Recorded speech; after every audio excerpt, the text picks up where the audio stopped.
ناظرین،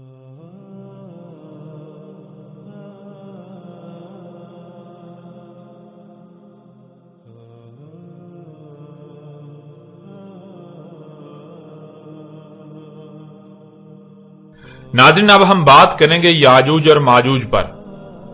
یاجوج اور ماجوج اور ان کے خروج سے متعلق آج تک نہ صرف ہزاروں کی تعداد میں کتابیں لکھی جا چکی بلکہ ہزاروں لاکھوں کی تعداد میں اس موضوع پر خطابات کیے گئے، لیکن اس سب کے باوجود آج تک یہ سوال کا سوال ہی رہا کہ یاجوج اور ماجوج کیا ہیں۔ اتنا کچھ لکھے اور بولے جانے کے باوجود بھی آج تک اکثریت اس موضوع پر ایک دوسرے سے اختلاف ہی کر رہی ہے۔ یوں یہ موضوع مزید پیچیدگیوں اور الجھنوں کا شکار ہو گیا۔ ناظرین، سب سے پہلے یاجوج اور ماجوج کے بارے میں پائے جانے والے عقائد و نظریات کو آپ کے سامنے رکھتے ہیں، اس کے بعد اس کے برعکس حق ہر لحاظ سے کھول کھول کر آپ پر واضح کرتے ہیں۔ خود کو قرآن کے ترجمان کہلوانے والوں کی اکثریت کا نہ صرف یہ کہنا ہے بلکہ ماننا ہے کہ نوح علیہ السلام کے 3 بیٹوں سام، حام اور یافت میں سے یافت کے 2 بیٹوں کے نام یاجوج اور ماجوج تھے۔ ان دونوں کی نسلوں سے وجود میں آنے والے 2 قبائل کے نام یاجوج اور ماجوج تھے۔ انہی دونوں قبائل جو کہ یاجوج اور ماجوج ہیں، ان کا اللہ سبحانہ تعالیٰ نے قرآن میں ذکر کیا، اور پھر مزید کہا جاتا ہے کہ ذوالقرنین علیہ السلام نے انہیں ایک دیوار کے پیچھے بند کر دیا تھا جو قیامت کے قریب آزاد ہوں گے۔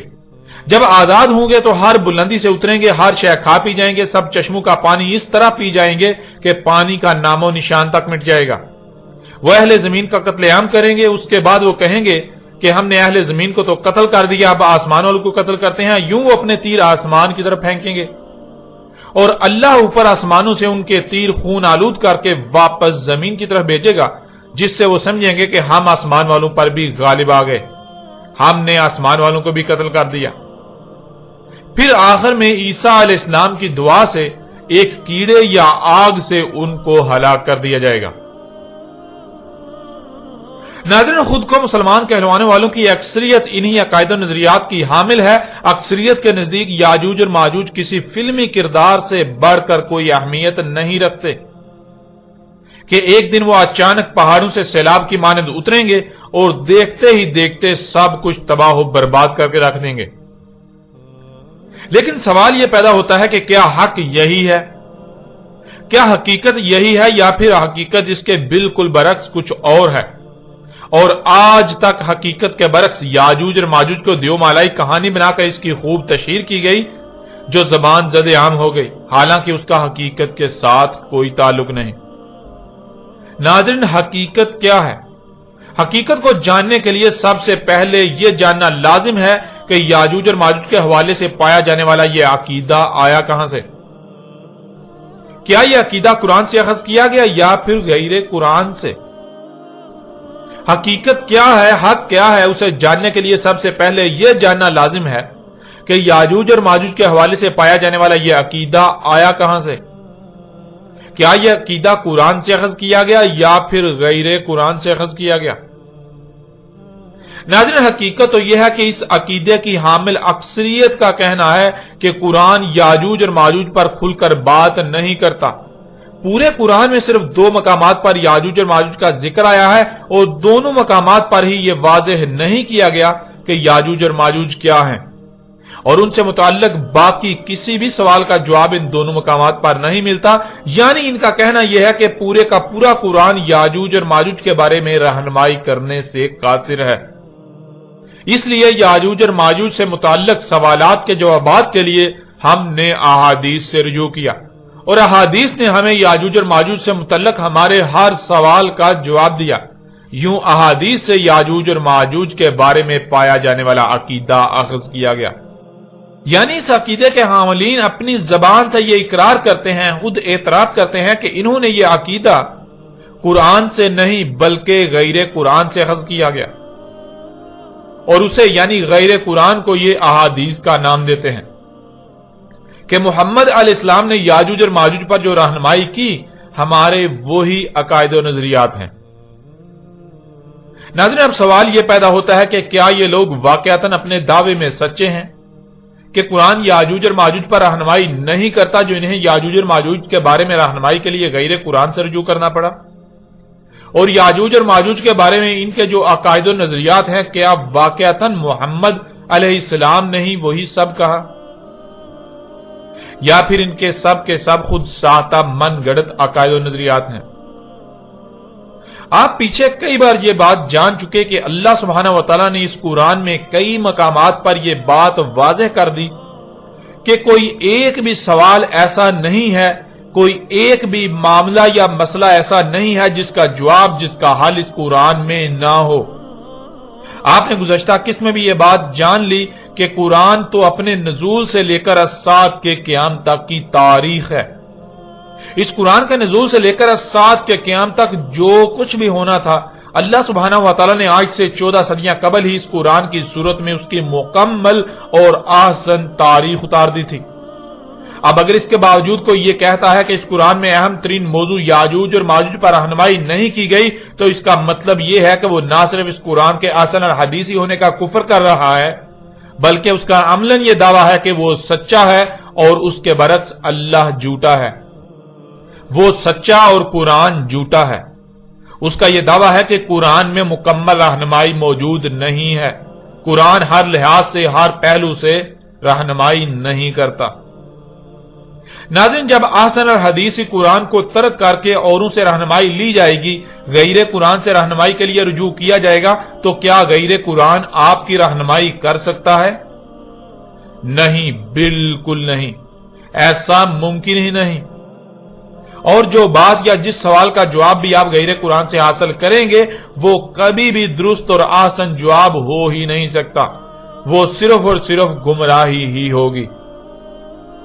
جیسا کہ آپ پر بالکل کھول کر واضح کر دیتے ہیں کہ محمد علیہ السلام نے کبھی بھی کسی ایک بھی موقع پر یہ نہیں کہا کہ یاجوج اور ماجوج نوح کے بیٹے یافت کے 2 بیٹوں کے نام تھے اور انہی کی نسلوں سے وجود میں آنے والے 2 قبائل یاجوج اور ماجوج ہیں۔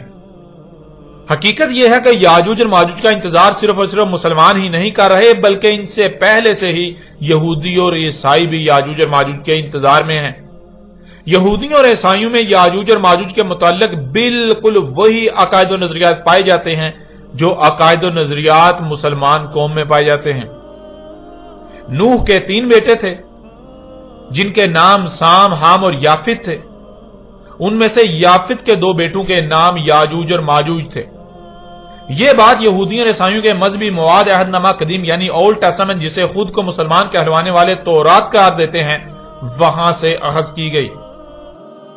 اور حیران کن بات یہ ہے کہ خود کو مسلمان کہلوانے والوں کا دعویٰ تو یہ ہے کہ یہودیوں اور عیسائیوں کے مذہبی مواد عہد نامہ قدیم میں یافت کے 2 بیٹوں کے نام یاجوج اور ماجوج مذکور ہیں، لیکن ناظرین حقیقت اس کے بالکل برعکس ہے۔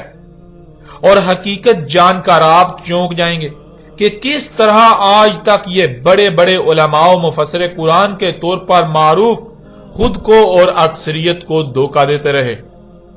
مثال کے طور پر ایسے ہی 2 مشہور و معروف شخصیات کا اس بارے میں کیا کہنا ہے، اس کو آپ کے سامنے رکھتے ہوئے اس دھوکے کو واضح کرتے ہیں۔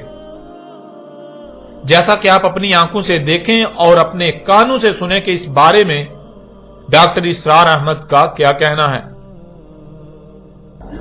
یہاں یہ سمجھ لیجئے کہ یاجوج ماجوج سے کیا مراد ہے۔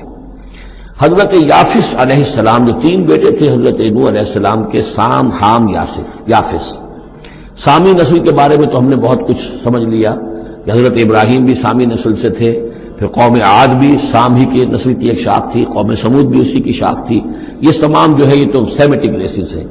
حضرت یافس کی اولاد نے یہ سینٹرل ایشین ماؤنٹینز کا جو سلسلہ ہے اس کو کراس کیا اور شمال میں چلے گئے، اور شمال میں جا کر دائیں بائیں پھیل گئے۔ پھر یہ میدان ہے، ٹنڈرے کے میدان اور فلانے میدان اور بڑے بڑے کھلے میدان ہیں۔ گویا کہ ایشیا کو درمیان میں جو سلسلہ کوہ تقسیم کر دیتا ہے، ایک شمالی حصہ ہے، ایک اس کا اس کے جنوبی حصہ ہے۔ یہ شمالی میں چلے گئے اور جا کر پھر پھیلے۔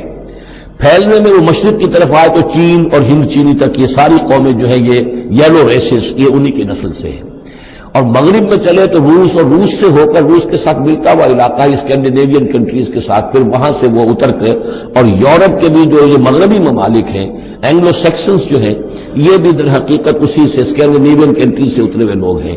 تو یوں سمجھ لیجئے کہ ویسٹرن یورپ اور ایسٹرن یورپ کا بھی خاص طور پر شمالی علاقہ اور پورا یہ روس کا علاقہ اور پورا صحرائے گوبی اور پورا چین اور وہاں تک جو ہے ہند چینی تک، یہ یافس کی نسل ہے۔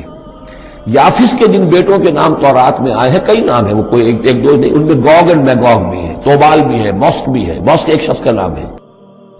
ناظرین، آپ نے خود دیکھا اور سنا، ڈاکٹر اسرار احمد کا سورہ الکہف کی یاجوج اور ماجوج والی آیت کی تفسیر کرتے ہوئے کہنا ہے کہ نوح علیہ السلام کے 3 بیٹے تھے، سام، حام اور یافس۔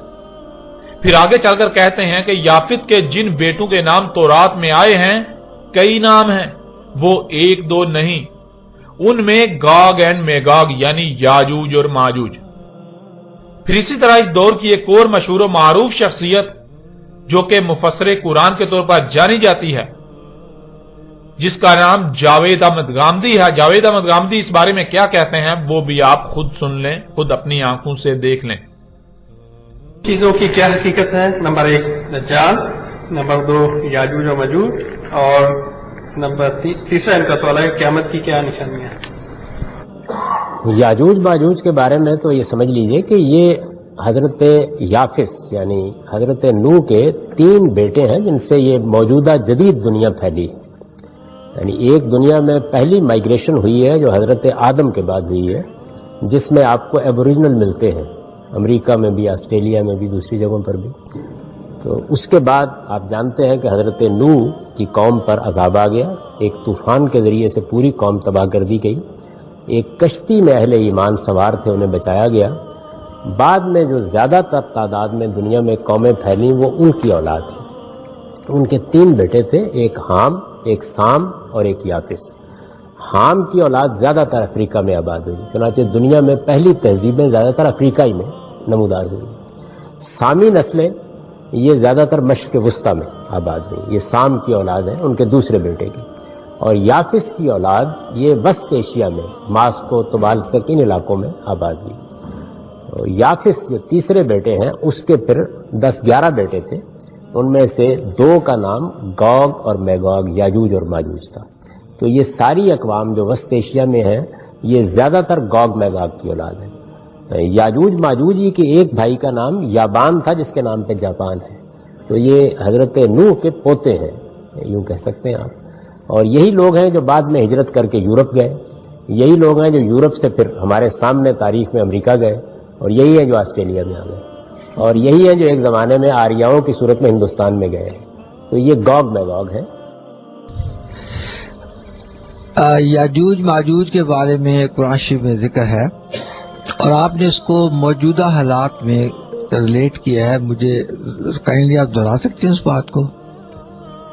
دیکھیے، دنیا کی تاریخ کا مطالعہ کرنے سے معلوم ہوتا ہے کہ سیدنا نوح علیہ السلام کے جو 3 بیٹے ہیں انہی سے دنیا کی مختلف نسلیں پھیلی ہیں، اور ان تینوں کے نام تھے سام، حام اور یافت۔ یہ سامی نسلیں جو ہیں، سیمیٹک ریسز، یہ سب سام کی اولاد ہیں۔ افریقہ وغیرہ میں جو زیادہ تر لوگ آباد ہیں یہ حامی ہیں، بعض دوسرے علاقوں میں بھی آباد ہوئے ہیں۔ اور تیسرے بیٹے یافس کی اولاد وسط ایشیا میں آباد ہوئی، اور یہ یافس ہے جس کے بیٹوں میں یاجوج ایک بیٹے کا نام ہے، ماجوج دوسرے بیٹے کا نام ہے، یابان تیسرے بیٹے کا نام ہے، طبالسک چوتھے بیٹے کا نام ہے۔ یہ روس کے جو مختلف شہر ہیں یہ انہی کے ناموں پر ہیں، جاپان بھی یابان کے نام پر ہے۔ تو یہ اصل میں یافت کی اولاد ہے۔ یاجوج و ماجوج کی نسل وسط ایشیا میں پھیلی، پھر وسط ایشیا سے ہندوستان کی طرف آریہ آپ کو معلوم ہے کہ ہجرت کر کے آئے، پھر یہی نسلیں ہیں جو یورپ میں آباد ہوئیں، اور یہی پھر نسلیں ہیں جو پھر امریکہ میں اور آسٹریلیا میں، یہ تو معلوم تاریخ میں جا کے آباد ہوئی ہیں۔ تو یہ اصل میں یافت کی اولاد ہے ساری، یاجوج ماجوج جو ہے۔ آپ نے دیکھا اور سنا، جاوید احمد غامدی صاحب کا بھی وہی کہنا ہے کہ نوح علیہ السلام کے 3 بیٹے تھے، سام، حام اور یافس۔ پھر کہا کہ یافس کے 10-11 بیٹے تھے، جن میں سے 2 کے نام یاجوج اور ماجوج تھے۔ ناظرین، سب سے پہلے تو آپ یہ بات جان لیجئے کہ نوح علیہ السلام اور ان کے بعد کی تاریخ بالخصوص نوح اور اس کے بیٹوں اور نوح کے بیٹوں کی نسلوں کی تاریخ کا دنیا میں ایک ہی ماخذ ہے، اور وہ ہے بائبل۔ بائبل بہت سی کتابوں کا مجموعہ ہے جو مختلف انبیاء سے منسوب کی جاتی ہیں۔ بائبل 2 حصوں میں تقسیم ہے۔ پہلا حصہ جسے پرانا عہد نامہ یعنی اولڈ ٹیسٹامنٹ کہا جاتا ہے، اور دوسرا حصہ نیا عہد نامہ یعنی نیو ٹیسٹامنٹ کہلاتا ہے۔